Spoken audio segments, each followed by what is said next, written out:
बांकीपुर का उपचुनाव संपन्न हुआ, जिसमें वहां की प्रबुद्ध जनता ने न तो एंडा न ही महागठबंधन के उम्मीदवारों को जिताया, बल्कि जनसुराज के प्रशांत किशोर को अभूतपूर्व वोट देकर 300 से ज्यादा बूथों पर लीड कराया। 3 अगस्त को नतीजों के दिन बीजेपी का सबसे बड़ा किला बिहार में ढहा हुआ मिला। बीजेपी के राष्ट्रीय अध्यक्ष नितिन नवीन का सीट, जिस पर 40 वर्षों से नितिन नवीन के परिवार का कब्जा था, उसे बांकीपुर की जनता जाति और धर्म से नेता और दल से ऊपर उठकर बिहार बदलाव के लिए शिक्षा, रोजगार, पलायन के मुद्दे पर बीजेपी को बांकीपुर से पलायन करा दिया। बिहार विधानसभा उपचुनाव में बांकीपुर का स्पष्ट जनादेश, इस बात का संदेश भाजपा के शीर्ष नेतृत्व को है कि 25 से 30 फिर से नीतीश के नाम पर लिया गया 2025 का जनमत सम्राट चौधरी जैसे चाल चरित्र के व्यक्तित्व से संतुष्ट नहीं है।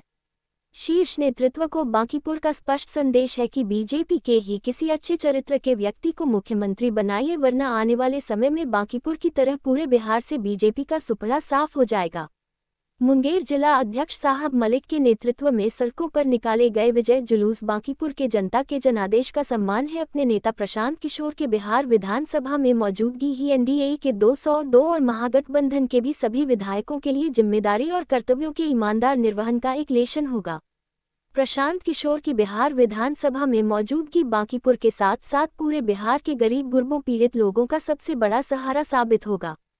सत्ता के मगरूर मतांध अब संवैधानिक दायरे में लोकतांत्रिक जिम्मेदारियों के प्रति नाथे जाएंगे।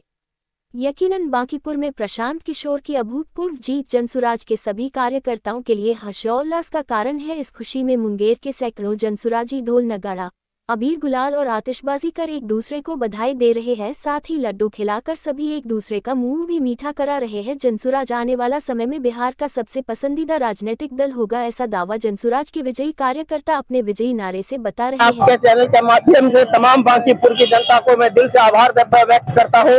मैं उनको मुबारकबाद देता हूं कि आपने 35 सालों को जो गढ़ माना जा रहा था बीजेपी के, उन गढ़ों को आपने ध्वस्त किया है। तो तमाम हम प्रबुद्ध नागरिकों से लेकर के जितने भी कामकाजी लोग हैं, जितने हमारे स्टूडेंट हैं, छात्र छात्रा, उनको मेरी तरफ से मुबारकबाद।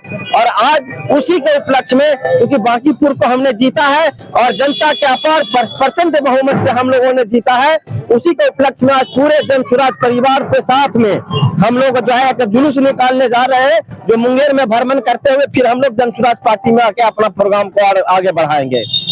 जिस तरह से पीछे एक गीत सुनने को मिल रहा है, रिंकिया के पापा गीत को आप लोग हर जगह कार्यक्रम में बजा रहे हैं, इसके पीछे की क्या वजह है? इसके पीछे की ये वजह है कि उनके मुंह पे, मनोज तिवारी जी के मुंह पे करारा तमाचा है। जिस तरह किया उन्होंने प्रचार के दरमियान में, जिस तरह का जनसुराज को टारगेट किया, जिस तरह से वहाँ की आवाम को, बांकीपुर आवाम पर टारगेट किया, इसलिए उनके मुंह पे यह बड़ा कड़ा तमाचा है।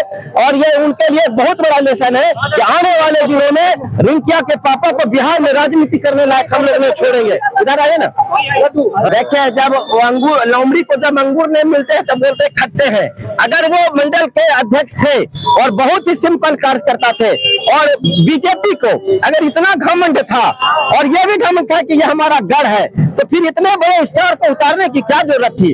आपको पता होना चाहिए, आप प्रेस के लोग हैं, मैं दावे के साथ कह सकता हूं, क्योंकि मैंने 1 महीना वहां पे कैंपेन चलाया है। बीजेपी के पास जितना तंत्र था, पैसे का, आदमी का, बल का, गुंडों का और पुलिस प्रशासन का, जितनी ताकत लगाने की सेंट्रल से लेकर स्टेट तक उन्होंने ताकत लगाया, और इतना ही हल्का अगर चुनाव उनके लिए था तो फिर इतना मेहनत करने की उसको क्या जरूरत थी? ये जनता ने उसको करारा जवाब दिया है, और कि जनमत के सामने तुम्हारा कोई डर नहीं है। और बीजेपी के लिए आने वाले दिनों के लिए ये बहुत बड़ा लेसन है। और बांकीपुर तो झांकी है, आने वाले विधानसभा 2030 में पूरा बाकी है, उसको हम लोग जीतेंगे और जनता के सहयोग से जीतेंगे, क्योंकि जनता समझ गई है कि सदन में अगर कोई हमारी बात रखने वाला है, आज आप देखेंगे विरोधी दल के भी लोग कह रहे हैं, कांग्रेस के लोग कह रहे हैं कि हम लोग अपना वक्त देंगे प्रशांत को, जनता की आवाज को बुलंद करने के लिए सदन में। तो यह जनसुराज परिवार के लिए और हमारे सूत्रधार के लिए बड़ी बात है और बिहार के लिए गौरव की बात है। प्रशांत किशोर इन दिनों महाराष्ट्र का दौरा कर रहे हैं, क्या आने वाले दिनों में जनसुराज पार्टी का कोई बड़ा गठबंधन की उम्मीद लग रही है क्या? देखिए ऐसा कुछ नहीं है, लेकिन हम लोग हमारे नेता देश के हित में, बिहार के हित में, राज्य के हित में जो बेरोजगारी और जो यहाँ पे पलायन का जो मुद्दा है और यहाँ की जो भ्रष्ट व्यवस्था की जो बातें हैं, इन सब मुद्दों पे सारे पार्टी से बातचीत हो रही है। और ऐसा अभी दूर दूर नहीं है कि हम लोग किसी गठबंधन के लिए कहीं जा रहे हैं, कहीं आ रहे हैं। आने वाले राजनीति के दिनों के लिए हम लोग बेहतर कैसे हो और हम अपने बिहार का विकास कैसे करें, इस पे सारी बातें नेता से हो रही है। हाँ, हमारे साथ